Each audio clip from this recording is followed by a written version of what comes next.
Donc c'est bon, nous sommes sortis du château, nous allons nous diriger vers la galerie des carrosses. Je sais pas du tout si les écuries du roi c'est lié ou pas, j'ai pas trop compris. Enfin, encore une fois, on va découvrir ça avec vous.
Coucou à tous, on vous retrouve exténués, on est au jardin du roi, donc c'est pas au château. Je suis vraiment blasée par ce jardin. J'ai plus beaucoup de batterie, du coup je vous reprends juste après, une fois que je serai chez moi, pour vous expliquer pourquoi je suis blasée. Coucou à tous, je vous retrouve aujourd'hui près de 2 mois après le tournage de cette vidéo. Je suis actuellement au montage et je souhaitais vous partager quelques petites réactions, quelques petits éléments en plus sur cette vidéo et sur ce qu'on a pu voir là sur les images précédentes. D'abord les écuries du roi, nous n'avons pas pu les visiter, donc ça sera l'objet peut-être d'une future vidéo. La galerie des carrosses, super, j'ai adoré. Vraiment je conseille, c'est très sympa, il y a un petit film... qui est très explicatif sur l'évolution des carrosses et qui est compréhensible par tous. Ensuite, il y avait la cathédrale Saint-Louis, où je souhaitais faire une toute petite aparté, mais je sais pas, chacun peut y avoir son opinion. Il y avait des prospectus, comme il peut y en avoir plusieurs dans des musées ou autres, avec des informations historiques. Là, il était payant en fait, donc c'est une cathédrale forcément qui cherche à rapporter de l'argent pour chauffer sa cathédrale ou autre. Où on peut être donateur quand on est de cette confession-là. Mais là, le problème, c'est qu'en fait, ils ont mis ces petits fascicules de culture, finalement, de culture générale, qui peuvent intéresser tout le monde et de toute confession, même d'aucune confession, voilà, qui peuvent intéresser tout le monde. Ils les ont fait payer, en fait, au profit de la cathédrale. Donc avec Léonore, on a trouvé ça un petit peu surprenant et bizarre, d'autant plus que je pense que les 20 centimes demandés juste pour un tout petit dépliant en papier avec pas plus d'encre que ça, il demandait 20 centimes et je pense pas effectivement que c'est payé par tous en fait, parce que la plupart du temps c'est des touristes qui parlent pas forcément français, donc je pense même pas que ça soit finalement payé, donc c'était un petit peu bizarre. Puis encore une fois, faire payer pour un tout petit fascicule de culture au profit d'une église, je trouve ça un petit peu, enfin d'une cathédrale en l'occurrence, je trouve ça un petit peu bizarre. Et troisième élément, si je compte bien, ouais, quatrième élément, troisième, quatrième élément, sur le potager du roi qu'on a visité, j'ai mes petites notes juste à côté, qui était le potager du roi Louis XIV, qui fait 9 hectares, c'est bon, ça vous intéresse, qui est devenu en 1873 le siège de l'école nationale d'horticulture et qui est à présent l'école nationale supérieure du paysage. Bon, du coup je sais pas comment a commencé ma phrase, mais c'est pas grave, c'est juste pour pouvoir vous expliquer. Ne vous attendez pas, après avoir visité le château de Versailles, à avoir beaucoup d'éléments sur le potager du roi.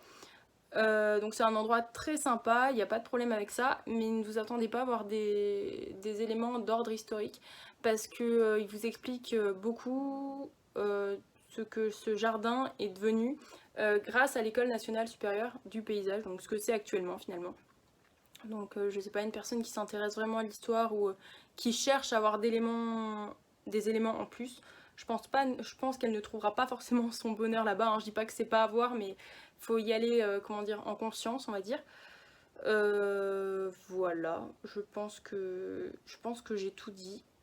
Ouais, je pense que j'ai tout dit.